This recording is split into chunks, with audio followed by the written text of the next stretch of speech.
Premo ato ene August bosome no ne de to so mienu omanade hyema munyina ha makwa baba awia prem to break Kasiepo so Ctv so de ebrea so sense mahodo ya boa no fidue mu no meje wonchen semeduasa na medesom wo ne nsam ne hye ya edimo akotene ebi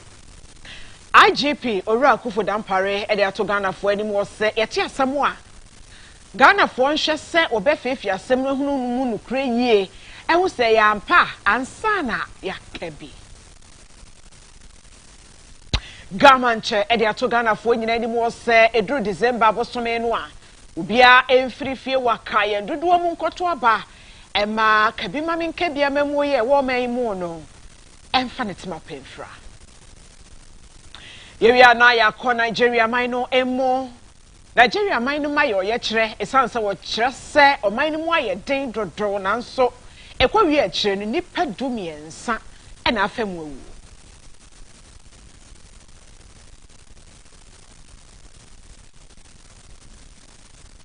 Penum ena matna se ana se wi me de som wo se prem to break Kasiepo e wo Ctv so me kai wo se Kasiepo yi etwagu wafiafia ahodo emo kasafo nyine so abe fontentan fidie no me de som wo my Ctv GH ye wo YouTube and on Facebook ye stream live social media handles ahodo ni nyina bo my Ctv GH Kasiepo epieba na wonya bia hye ya no wakaya to ama no mfefo ama wonom so anya bia hye Awia ibo kenkan fo ye me Afia Brempomaa Hineh me da me ho na nsem no besane mu ankasa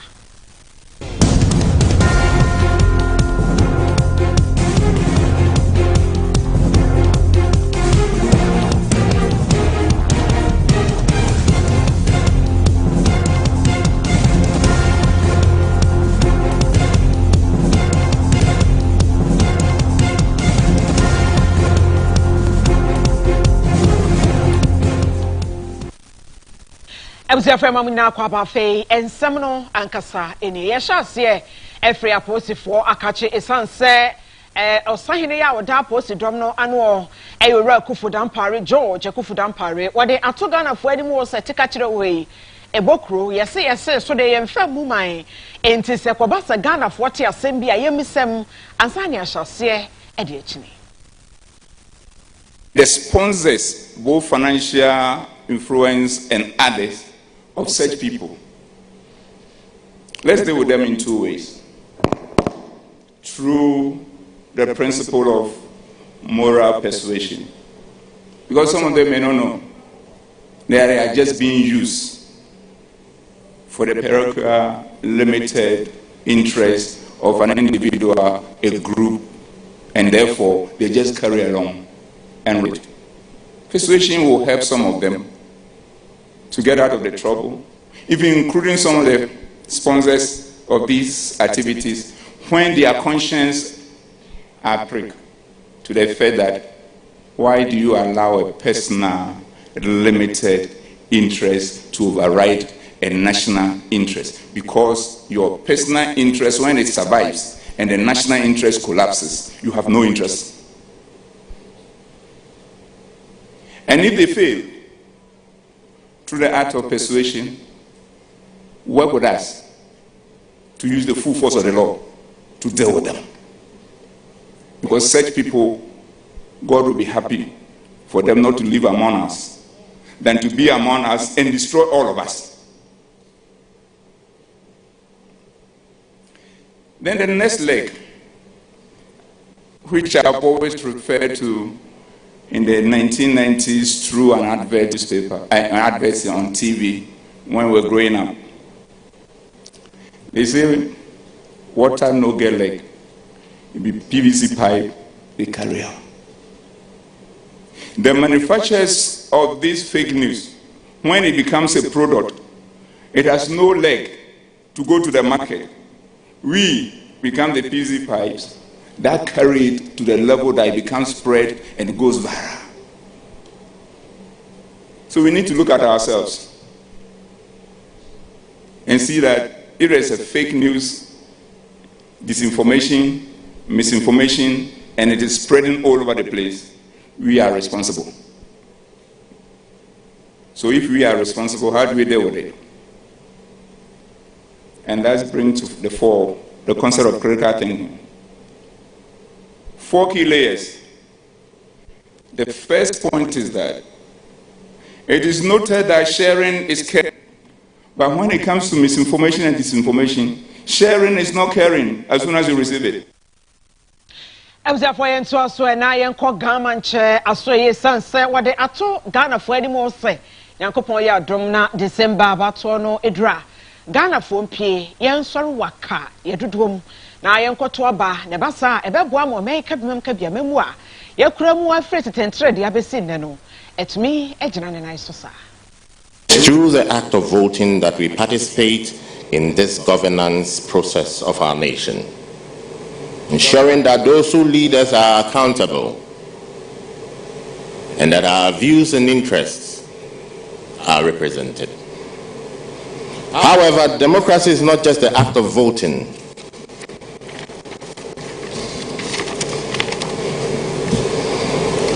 Our elections this year comes against the background of 17 other election processes across Africa.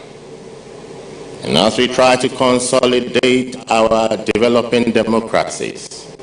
and to build strong and resilient, advance our peace, develop, and also progress in Africa, we need to be patient. The pillars of our democracy are the executive, the legislature, and the judiciary, with the media as a watchdog. Depend on the strength of each other. All this depends on the strength of each other and the complementary ways in which all these 4 pillars relate to each other. We must all work hard, making voting in elections an ordinary and peaceful process, devoid of anger, hate speeches, bitterness, struggle, provocation, and violence, to ensure a greater participation of our citizenry. Consequently, we need to remind ourselves of some truism in this regard. Stark truth remains that your vote is your power. Your vote counts, so let us voice out and be heard. And remember, not so long ago in Ghana, about 50,000 people in the Times constituency decided the government of Ghana. This is what it's meant by your power is your vote, or your vote is your power. I appeal to Ghanaians and to all well-meaning citizens of this nation to take the responsibility to vote solemnly and avert voter apathy in this year's election. And to us when I call NPP amanyo kono krabata ya wo odan bato mpesiano eso Kane Controller General eye owura kwasi kwanen bosompem ekyerese NPP amanyo kwemu afin kunimdie no ejina ne nan so ye den ye beba na sane ebeye na wonum bedi ne yenti wode motorbikes a anu dodo bebre akoche NPP amanyo kono wonum edi nkita ho ema amanyo kono odan ene ne mpesiaso. Kane Controller and Accountant General Owurakwesi Bosompem the motorbikes do akwakoche NPP communication team no nafa ewo oda ocheresa wode boa amadwumedi a woye na grassroots wono etumi tintimi ye papa Yera Dominic Fobi achimswedro NPP party chairman the motorbikes ye ema communication team ye wasre wono mu se wonhwe se dwuma ye de ahye wono mu san obeye ni ye pa na nkunimdie etumi aba bewie wono mafa osade aseda piesie ekoma Owura Bosompem se abano biano watai wonu mechi ade na se kese ama Yera kweni Bosompem adodo na afre na controller emijina achimansa block as deputy regional communications director for the block na name wade wayamaye so motorbikes or the amaye motorbikes ahodo inu how the my no ebeboa edwuma yimba fize oriach mansa block na radio stations ahodo na wo wa bano atweaman ewo ho ofie wo ho achemansa wo ho bosome ewo ho mana nso abeka ho ewo achease fe wo community FM, your strong FM Nina FM stations are yidi dwumadi wo etode bi wo ha obewie ba kono na wo so akọ ba ko eka ho tina me ye trepa nti motorbikes o de amaya ne de bebua ye dwuma yi no ama ya communication no abrano no se etun safrewa obetumi ayentem edro and which Eastern Regional and Deputy Communications Director Owura Nelson Entiamoa ekasai ampa motorbikes no ya receive na ya de ama obia se onfa na onfa nkonko ya adwuma emo party no se na party no ye da ugbo ni nema ya ye no amafo beti na radio station na omo so otime di ho adanse ni modern bo ni de editwam enye afie na wo hyase last 4 years ye election sa mimi constituency ko blame motorbikes 11 or the 5 comma a chance constituency or sama or down constituency so motorbikes 5 and we twem no logistics be bra or the ma aspirants MPs no any PC for na no contest that time no oboa mo na say kwere limited registration ya obaye na okay kan oba hwe obekọ round so hwe adwumede nti akonso no buy the constituency ni so no obeboy ba se aguso ye yade se ode ma ye ne so di kan edi kan ya no na yije hu adwuma no so no ode boy ye nti ni mu a ode boa party ndi edi twam sense party mu ne wo no to ye ye kase e wo party no ho se ba bia du bia no na ho ode nyansa ni mu die bia beboa party no tina break the 8 Afei yenko sunyane bunu mantam kropon emu na Pentecost asafo ya ewo sunyane enene mpotemu emebunu no ba no dani elder set odai wode atoga na mebunu ni mu osabato obrei eboboba kakra bi na bre no so na foto kakra ne se emebunu no nhye yie no ama won mu kwan ama amanwefo anye won mu yodium ankoka moja mu ani boni bia wo man ga ne mu sanse asomdwe anyame de ama omen no esopa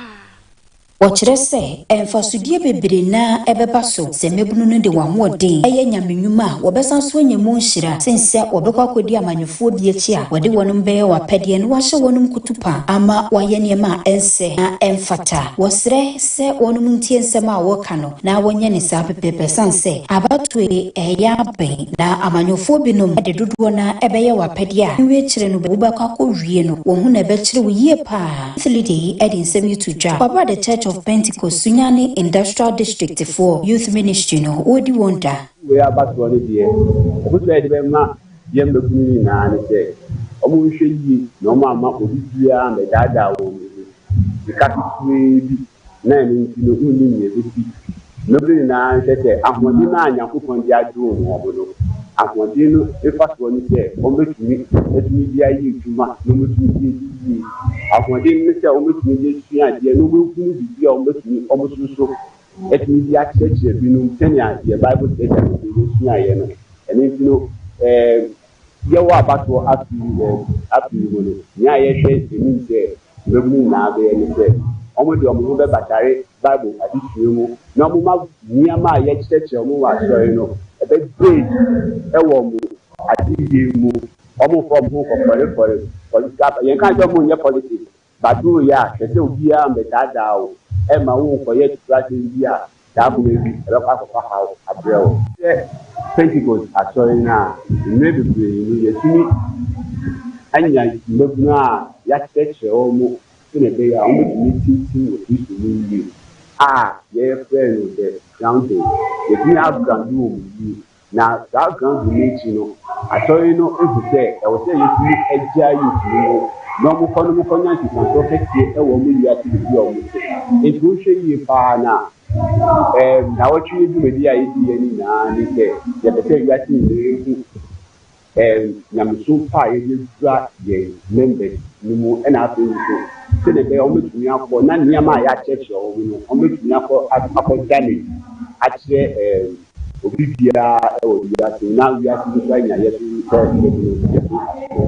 and a Sunyani Industrial Local Youth Leader Samuel Atimuda Etrese one ye pa se mebunu be prena ene wama won hu kwan eye niema basa ne menhye nyame anu nyam wosre wonu mu hwe so wobetwe won hu ade fi sane mani bi ehu we share the nature of the youth currently and Etrese what do I need to function obo se obon sama man me no so it's at the Bible crack I say and that ede chire no nyoma nyina se besisi nti afoto amde be ma menyanku youth a wonya hu Kristo no ene say onbo humbodi na wonfa humma Kristo esanti ajinkwa ne babia enkwa ne babia enkwa ne ejibiara mu enkwa ne ejima biara mu ajise Yesu Kristo ise ambaku no yeti saa nyame asem yi na yede humma Kristo a saa nyoma na ekokoso wabọ se bi ayufuo zanumfo ajomanfo no nyankopon ono Yesu Kristo nyankopon sema na ba Yesu bae no wase adebone yefo nti na bae woye boni ekodrum pempen so se na se wonya ajinsakra ba ye na jekwa Yesu Kristo ho a wode boni nyina ba chew na waye ofoforo emsefo yento so na yenko yenim wonsem foforo emuna asoya eshapumden ensem so kyerese wo fa nursefo ene midwife fo adwumam na osofo a woda asoye no ano eye Dr. Koboy wode atodwase adwuma wo fe we no hwehwe ne mu bi anim wa wo wie suku mfie mpino ene aduonu 2020 no mu ya wo ye nurse ni ana midwife ni a wote fie sa ye ndc ni so ye npp ni wo ye Ghana ni de hia wakwaje ntete ebra ama ho kwan se wo fo adwumam nti we no sa nkrofo nyina na wo fa wo no adwumam ne mom enye hwehwe ni mu adeyo. Honorable Chair, let me thank you. And I didn't know that more or less we're going to discuss this, but this matter is so important that the last person was my director of HR. And I told him in plain terms that I know in the past you hear rumors of someone did that. And I told him straight away that if he needs any help, what I have to give him intelligence officers, I'm ready to support him so that it is done fairly. So I told him that there is a way that when you do things, the ordinary man on the street will say, I got in fairly. And I am that an overwhelming percentage of our recruitment must be in that particular form. As for, they say culture, because of the system we work in,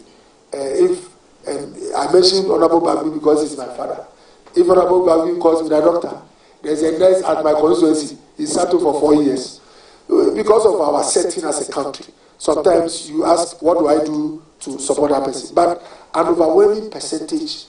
of these people, that has been my practice everywhere I go. And I told him, I'm ready to help him with the intelligence officers because the system we run, sometimes the minister means well. And you have people who are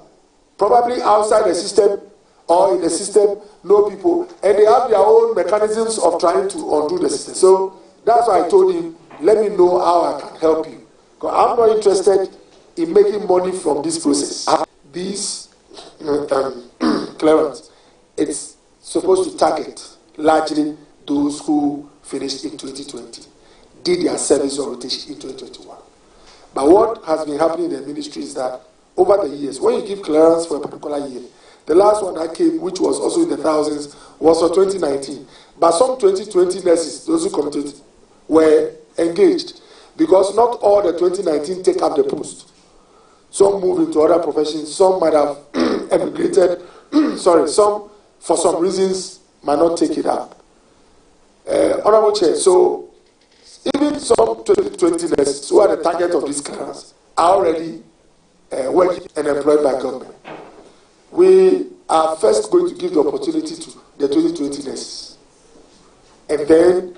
some window, especially for those places which are likely not to have been taken up by the 2020 nurses, to a nurse who might have finished in 2021 or 2022. I believe in fairness in what I do. It's not fair for someone who finished in 2020 to be at home, for you who finished in 2023 or 2022 to get a job. So we will manage the process such that the majority, overwhelming majority, should have been those who have sat at home for the longest period. And then that is what to do. Definitely, even when all get employed, this number, you still have some that are redundant. The next clearance that comes, they will be the next target.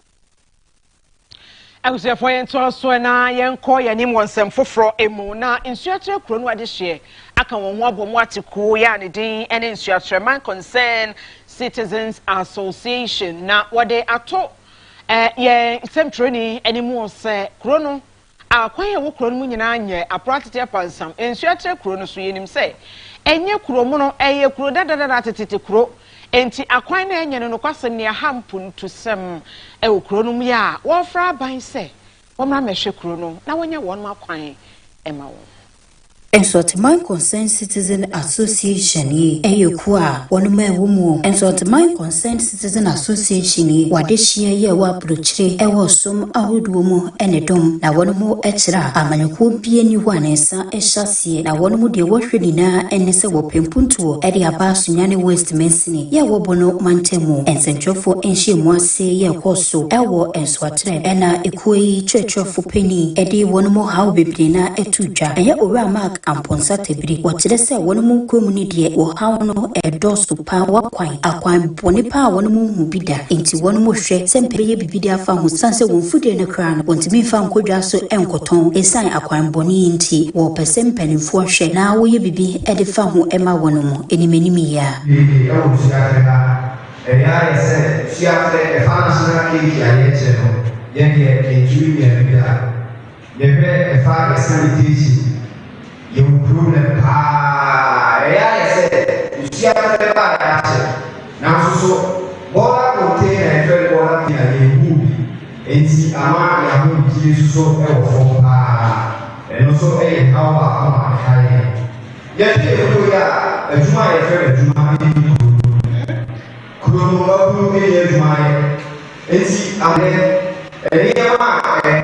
wabu ye jumaye ane kuno ekoso ha nti wabu we mu a yese sa ye jumaye sam ema jumaye ye fekuru ya na se wabu ye jumaye ti no efa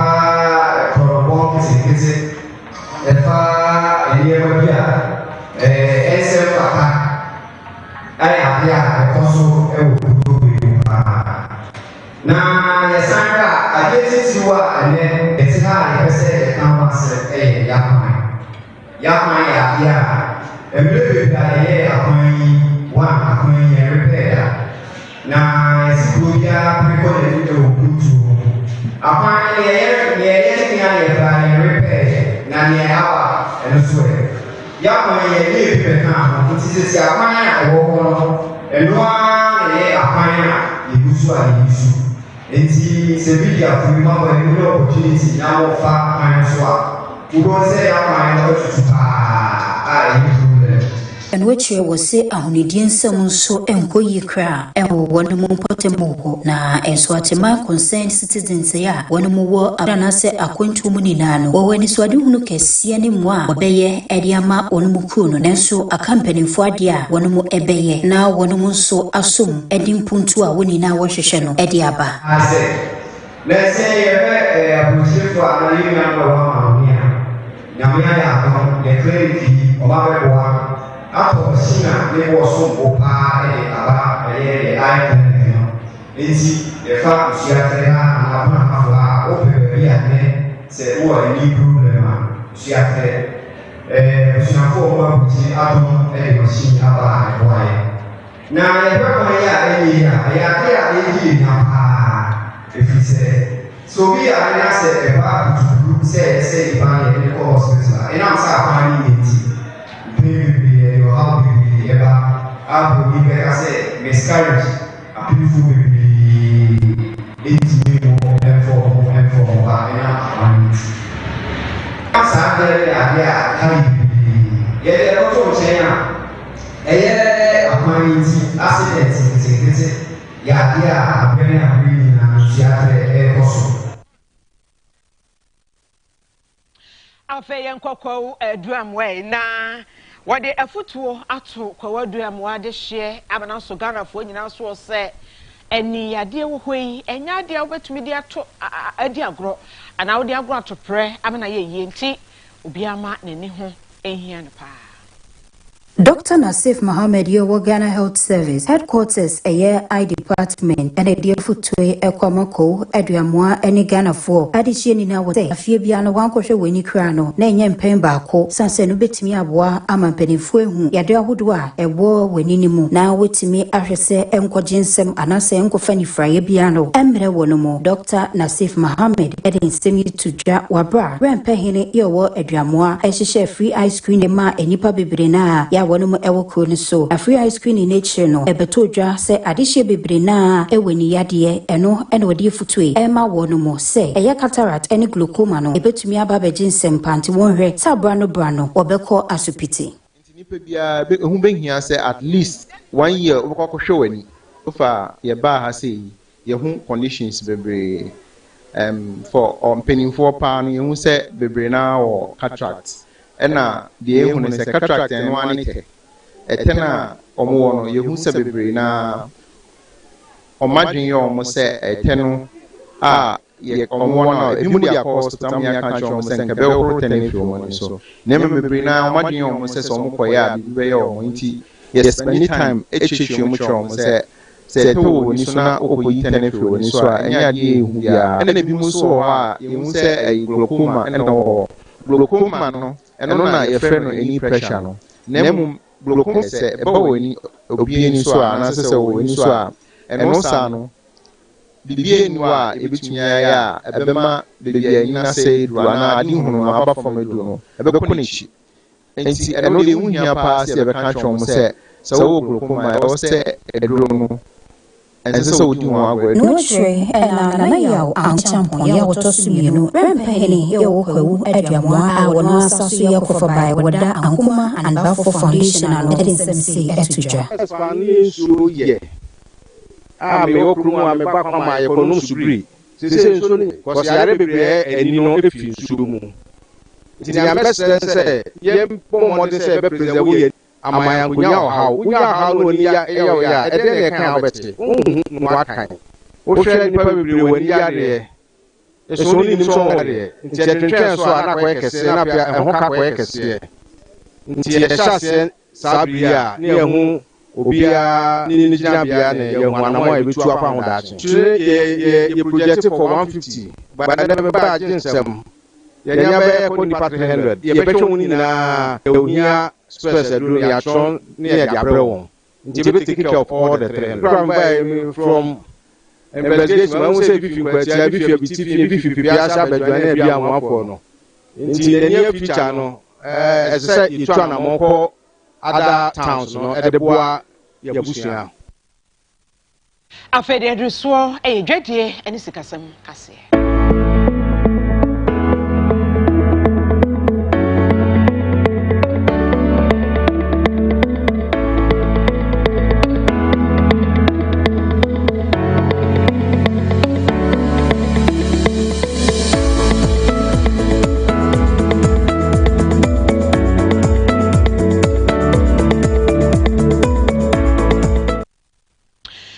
Judgment ekuo ye wa santemantem wani abre pa sɛ wo hwe ne nam so e ma kwada sodwa eja etomu ene amadachi. This dawn around 3:21 a.m. we had a distress call reporting a fire at Kwadaso Market N-Line. We quickly had to dispatch our station at Konfanoche, and around 3:33 they got to the fire scene. Stores were affected by the fire. There were no casualties, but when they got there, they encountered some obstructions around the entrance of the markets and the main access to where the fire had gathered. So it took some time for them to be able to overcome those obstructions, to be able to move to the fire scene to extinguish it. The fire was well alight when they got there, so they called in for backup. And we sent our tanker at Metro Fire Station to join them in water to be able to extinguish the fire. Currently, we have launched investigations into the cause of the fire. So for us at Fire Service, we are doing a lot of education within our markets. So every day we send our team to the markets to educate them about how to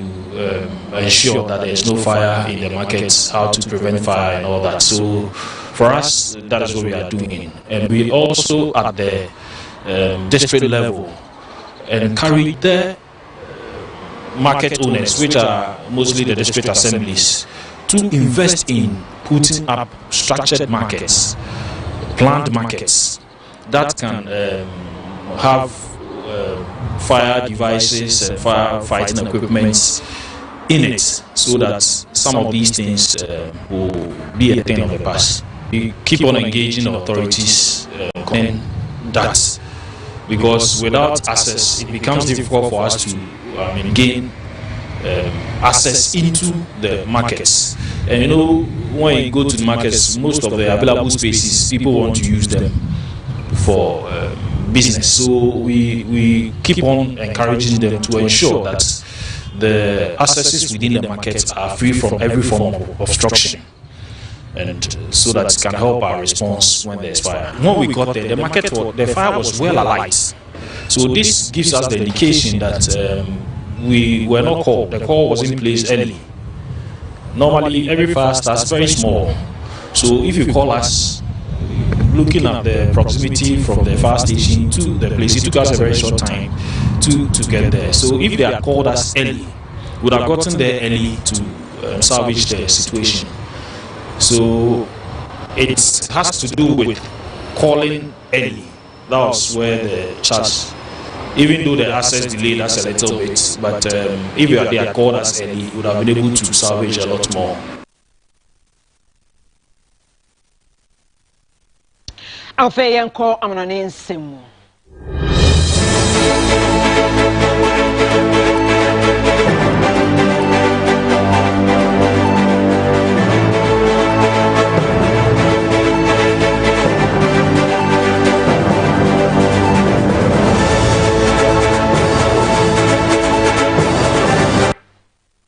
Ye kwa Nigeria mainu emu na efrebra omampanyini Bola Tinubu ebefa kunya tena so Nigeria mainu munyu ya manfo kire se papa ne ba waba no wo adwuma no so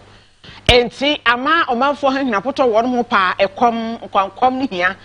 ena ekum wo mu ema mabunu ete wo hu gomontre so ma ne oye kire de wo ye bi pa wo kire se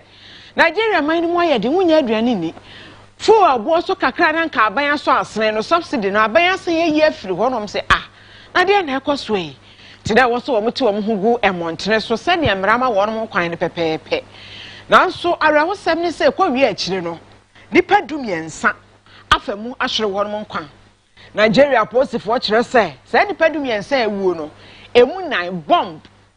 ene toye topaye toye enam so emetete wonom nam kogu ba bia ebusuampo hunu se wonde hye ananse asomasi enie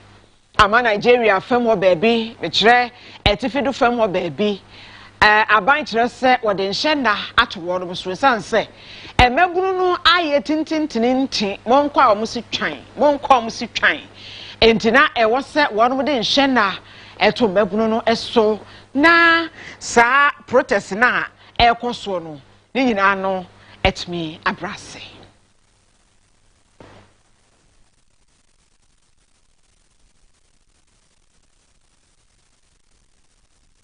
Afia Brempomaa Hineh Ctv Kasiepo ya medesum wo Ctv so no medinina sie me na mpanyifo achinchim fide fruma se won ma e kan ne omabo ani e ma kasie edi mu wa wo hwe yen abefo ntenta fide no eso se ye Facebook ana se YouTube ye da se won so a wotena ufie hwe ye ma wo piafo awia mo kenkan fo ye me